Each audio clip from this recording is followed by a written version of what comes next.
السلام عليكم، كي دايرين؟ لاباس عليكم؟ نتمنى انكم تكونوا بالف خير وصحه جيده ان شاء الله. اليوم جيت نشارك معكم واحد الوصفه اللي ولات معتمده عندنا في هذا البرد هذا، اللي عطاتها لنا واحد المراه الله يجازيها بالخير، ولينا في كل برد كنصوبوها. هذا الزيت هذا دابا قرب يتقادا ليا، داكشي علاش قلت نعاودو ونشاركو معكم باش تعم الفائده على الجميع، والله يشافي الجميع يا رب. هاد الوصفه هذه ديال الكحه، اللي يضربوا البرد وعنده الكحه وكيضروا الصدر، فصراحه حنايا اي واحد ضربوا البرد في الدار عندنا كيشربوا كيولي لاباس عليه. نبداو على بركه الله في المقادير. انا عندي هنايا كاس ديال زيت الزيتون، غادي ندير معاه تقريبا 7 ديال الحبات ديال القرنفل، و5 د الحبات ديال الثومه اللي انا معستها، درت ليها بحال هكذا، معستها بالموس. وعندي سكينجبير طري، وعندي جوج هذه كيقولوا لها بديانه، وعندي شويه تقريبا معلقه كبيره ديال الخزامه اللي انا هادشي كله راني غاسلاه. وعندي هنايا خدنجال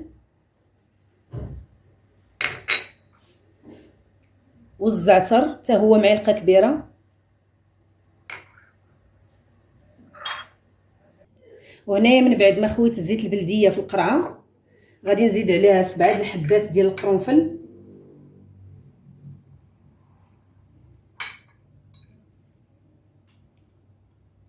وغادي نزيد عليها الثومه، 5 الحبات ديال الثومه، وغادي نزيد معلقه كبيره ديال الزعتر.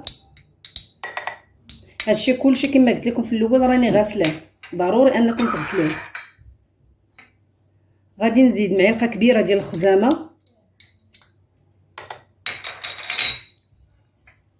وغادي نلوح داك العويد ديال الخدنجال، ومن بعد غادي نزيد بديانه. غادي يبقى ليا سكينجبير هو الاخراني، انا غادي غنحكو في الحكاكه بحال هكذا.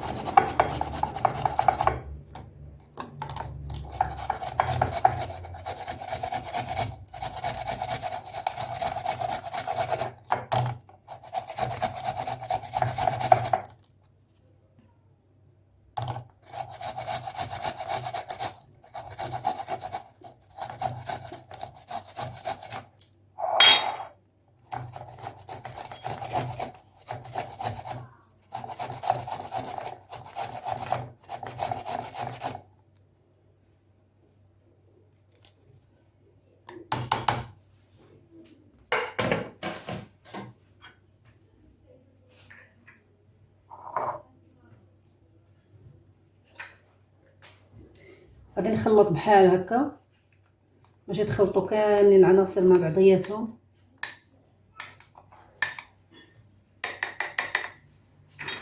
ودابا غادي ناخذ كوكوط، غندير فيها الماء تقريبا القياس ديال هاد القرعه هادي حتى لهاد البلاصه هكا، وغادي نسد عليها ونخليها على نار مهيله باش يطلقوا لي العناصر كاملها في الزيت. ينفوا تصفر لي الكوكوط نحسب 10 دقائق ونطفي عليها بحال هكا على هذا الشكل هذا. كيف ما قلت لكم ما كيكونش الماء طالع بزاف، بحال هكا باش ما يدخلش لنا الماء القرعه. ونسيت ما قلت لكمش القرعه قبل ما نستعملوها ضروري اننا نعقموها، ضروري. من بعد ما صفرت لينا الكوكوط 10 دقائق حيدت القرعه منها، ها هي راه باقا سخونه. دابا غادي نصفيها هنايا.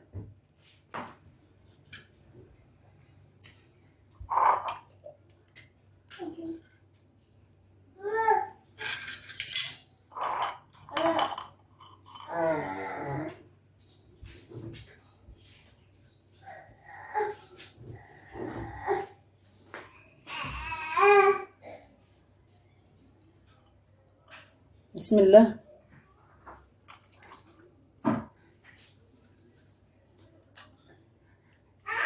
راه تلقوا كاع العناصر كامله، تلقات طالعه واحد الريحه زوينه ديال هاد الاعشاب.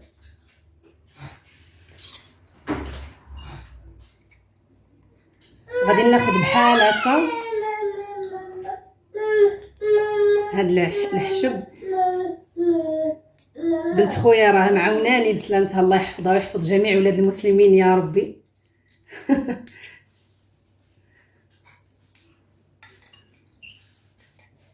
غادي نبقى بحال هكا نعس فيهم بحال هكا، نوريكم مزيان.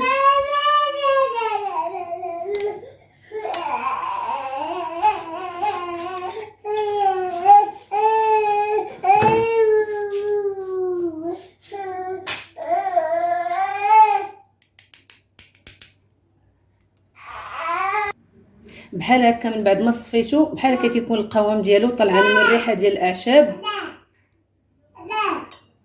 زوينه.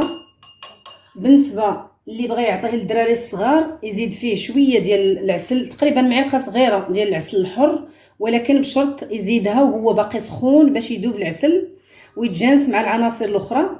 انا الاولاني اللي كنت درت راه درت فيه العسل الحر، ولكن هذا مع بغيتو الوالده عندها مرض السكري ما غاديش ندير فيه العسل، غادي نعطي ليها بحال هكا. عفوا قلت لكم معلقه صغيره، لا معلقه كبيره ديال العسل الحر اللي غادي تزيدوا فيه هو باقي سخون باش يذوب مع العناصر الاخرى كاملها.